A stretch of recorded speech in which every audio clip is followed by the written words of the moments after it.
ఏదైతే మే 12ని దాడి జరిగిందో గాజువాక వెస్ట్ వెస్టర్న్ హోటల్ రామచంద్రలో నేటికి 20 రోజులు పూర్తవుతుంది. ఈ రోజుతో ఈ నెల కూడా మారిపోతుంది. రేపు జూన్ 1 రాబోతుంది. కానీ పోలీస్ కమిషనర్ గారు స్పందించారు. నాడు అక్కడ స్పాట్లో ఫోన్ చేసి ఏసీపీకి మాట్లాడారు. కానీ గాజువాక పోలీస్ స్టేషన్ అటు ఏసీపీ కానీ సిఐ కానీ కేసు రిజిస్టర్ చేయకుండా నాంచుజాపం చేస్తారు. నేను ముందే చెప్పా, ఈ విషయంలో బీవీ రామ్ కాంప్రమైజ్ అనేది జరగని విషయం చెప్పా. అయినా సరే వాళ్ళు ఎందుకు వ్యవహరిస్తున్నారో తెలియట్లేదు. నేను ఎందుకంటే ఇది నిజంగా రాష్ట్ర ప్రభుత్వానికి ఇది క్షేమం మనం చేస్తున్నాను. ఒక వ్యక్తి పైన 100 మంది దాడి చేస్తే కనీసం స్పందించలేదు. ఇదే ఒకవేళ లోకేష్ పైన దాడి చేస్తే ఇలాగే ఉంటారు అడుగుతున్నాను. అంటే ఈవేళ ప్రభుత్వానికి ప్రజల కోసం పనిచేస్తున్నా వ్యక్తుల కోసం పనిచేస్తున్నా అర్థం కావట్లేదు. నేను నిజంగా ముఖ్యమంత్రి చంద్రబాబు అభినందిస్తున్నాను. ఏదైతే ఎన్టీఆర్ జయంతిని ఓ జీవో తీసుకొచ్చారో తెలుగు శక్తి ప్రపోజల్కి we love Chandrababu Naidu for getting the GO.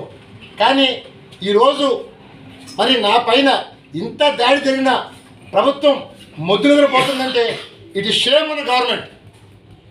ఈరోజు రామ్ ఇప్పటికీ అన్ని పార్టీ కలిసాం. ఇందాక కూడా బొత్స సత్యనారాయణ ఇంటికి కూడా కలిశారు. ఆయన కూడా వెంటనే స్పందించి కమిషనర్ ఆఫ్ పోలీస్కి లెటర్ ఫార్వర్డ్ చేశారు. అంటే నేను అడుగుతుంది ఒకటే, ప్రజాస్వామ్యంలో ఎవరైనా సరే ఎవరిని ప్రశ్నించవచ్చు. అది రూలింగ్ అవ్వచ్చు, అపోజిషన్ అవ్వచ్చు. తప్పు చేస్తే ప్రశ్నించవచ్చు. కానీ ప్రశ్నిస్తే చంపేస్తాం, నరికేస్తాం అంటే ఎగడపోతున్నాం. అంటే ఇది రాయలసీమ ఫ్యాక్షన్ అనుకుంటారేంటి? ఉత్తరాంధ్రలో ఒక సంస్కృతి ఉంది, కల్చర్ ఉంది. అలాంటి కల్చర్ని వేళ గాజువాక్లో ఒక మాఫియాగా మారింది. నేను ఈరోజే హ్యూమన్ రైట్స్ కౌన్సిల్లో కేసు నమోదు చేశాం. ఆ కేసు నెంబర్ కూడా డైరీ నెంబర్ 12487/2025. ఈ కేసు కూడా రాష్ట్ర ప్రభుత్వం పైన కేంద్ర ప్రభుత్వం పైన కూడా నమోదు చేశాం. ఎందుకంటే అసలు కేంద్ర ప్రభుత్వం ఏం చేస్తా అడుగుతున్నాను. ఒక వ్యక్తి పైన దాడి చేసి నేను హోమ్ మినిస్టర్కి ఫిర్యాదు చేశాను, సిబిఐకి ఫిర్యాదు చేశాను. నా పైన దాడి ముందే హత్య చేశాను. చెప్పినట్టే దాడి జరిగింది. మరి ఇలాంటప్పుడు ప్రభుత్వాలు ఏం చేస్తున్నాయి అంటే మీరు ప్రజల కోసం పనిచేస్తున్నారా లేకపోతే కొంతమంది కోసం పనిచేస్తున్నారు అడుగుతున్నాను. వీళ్ళు అపోజిషన్ అడగచ్చు. ఇప్పుడు క్వశ్చన్కి వైసీపీయా లేకపోతే కమ్యూనిస్టులా లేకపోతే ఈ పార్టీ కాదు. ప్రభుత్వం గెలిచిన తర్వాత మీరు 5 కోట్ల మందికి మీరు పనిచేయాలి తప్ప నేను కొంతమందిగా పనిచేస్తాను, ఒక పార్టీ వాళ్ళు పనిచేయను, అది రాంగ్. అది దాన్ని ఒకటే కోరుతున్నాను, డెఫినెట్గా సీసీ ఫుటేజ్ బయట పెట్టాలి. రేపు సోమవారం లోపల police commissioner, Visakhapatnam police commissioner has to reveal the CC footage మనం చేస్తున్నారు. ఎందుకంటే నేను భయపడను. ఎందుకంటే బీవీ రామ్కి భయం చేత కాదు, తెలియదు కూడా. నన్ను భయపెట్టాలని చూస్తే చచ్చిపోతారు. నేను ఒకటే ఇస్తున్నాను, 3 ఆఫర్లు ఇస్తున్నాను. ఎందుకంటే ఈ దాడి వెనకాల పల్లా శ్రీనివాసరావు ముఖ్య అనుచరుడు మురళి ఉన్నాడు. మురళి ప్రోత్సాహంతోనే ఈ దాడి జరిగింది. నేను ఒకటే అడుగుతున్నాను, చంద్రబాబు నాయుడు గారి, లోకేష్ గారి 2019 నుంచి 2024 దాకా ఈ మురళి ఎక్కడ అడుగుతున్నాను. ఈవేళ పల్లా శ్రీనివాస్కి ముఖ్య అనుచరుడు మారాడంట, మహానాడు అంతా అతనాతం జరిగిందంట. మరి బయట బూస్టప్ లోకేష్కి నేను ఎంతంటే అంతంట. అసలు ఈ మురళి ఎవరో నాకు కావాలి. అంటే ఈవేళ తెలుగుదేశం పార్టీ ఒక మురళి మీద డిపెండ్ అయిందంటే is it not central party అడుగుతాను. ఒకప్పుడు అతను బతుకేంటి, ఇరవై బతుకేంటి. గతంలో వైసీపీలో ఉన్నప్పుడు మాజీ పోలీస్ కమిషనర్ సాంబశివరావు కొడుకుతో ఐరన్ బిజినెస్ చేశాడు. గాజువాకలో సెటిల్మెంట్ చేశాడు. ఈవేళ విశాఖపట్నంలో ఒక రిజిస్టర్ మార్చాలన్నా, ఒక సీఏ మార్చాలన్నా అంతా మురళి కంట్రోల్ ఉందంట. ఇది షేమ్ ఉంది గవర్నమెంట్. అంటే గత 5 సంవత్సరాల్లో జగన్ వైపు ఉన్నాడు, ఇప్పుడు టీడీపీ వైపు ఉన్నాడు. రేపు ఈ ప్రభుత్వం పోతే ఇంకో ప్రభుత్వం వెళ్ళిపోతాడు.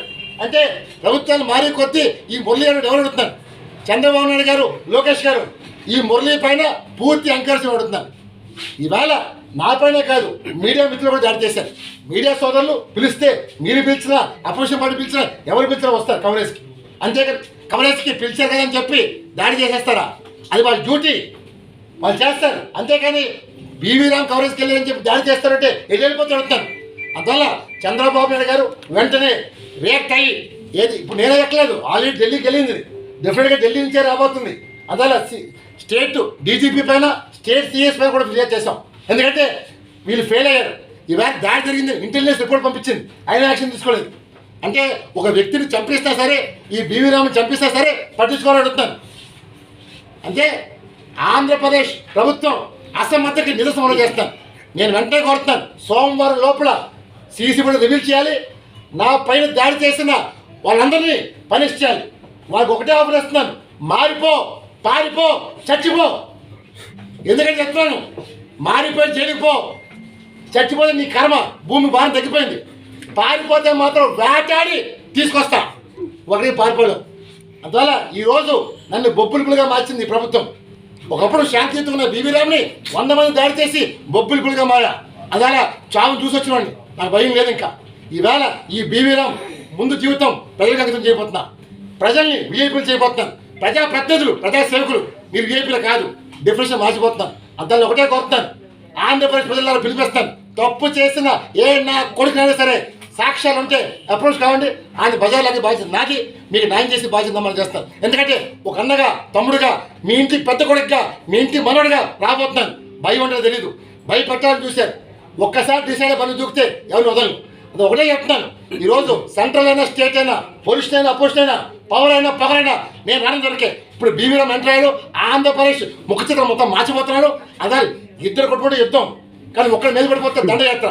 ఈ బీవీ రామ్ ప్రజాప్రతినిధుల పైన, ప్రభుత్వం పైన దండయాత్ర చేయబోతున్నాం. ఆంధ్రప్రదేశ్ రాష్ట్ర ప్రతిష్ట కాపాడటం కోసం, భారతదేశం కోసం, నిజమైన స్వతంత్రం దాటం కోసం యుద్ధం చేస్తారు. నాడు స్వతంత్రం రావాలని, స్వార్థం నశించాలి, ఎందరో మంది మహనీయులు పోరాడారు. ఈవేళ ఈ తెలుగు జాతి కోసం ఎన్టీఆర్ పోరాట పార్టీ పెట్టారు. ఈవేళ తెలుగు జాతి గౌరవం కోసం, ప్రతిష్ట కోసం బీవీ దిగబోతున్నారు. ఆంధ్రప్రదేశ్ దిశ మార్చి నాకు న్యాయం చేయకపోతే మాత్రం డెఫినెట్గా ఎంతటి వారైనా బీవీ పేరు చేయడం. డెఫినెట్గా రేపు Monday commissioner of police media సమస్య పెట్టి ఫుటేజ్ రివీల్ చేయని చెప్పి ప్రభుత్వం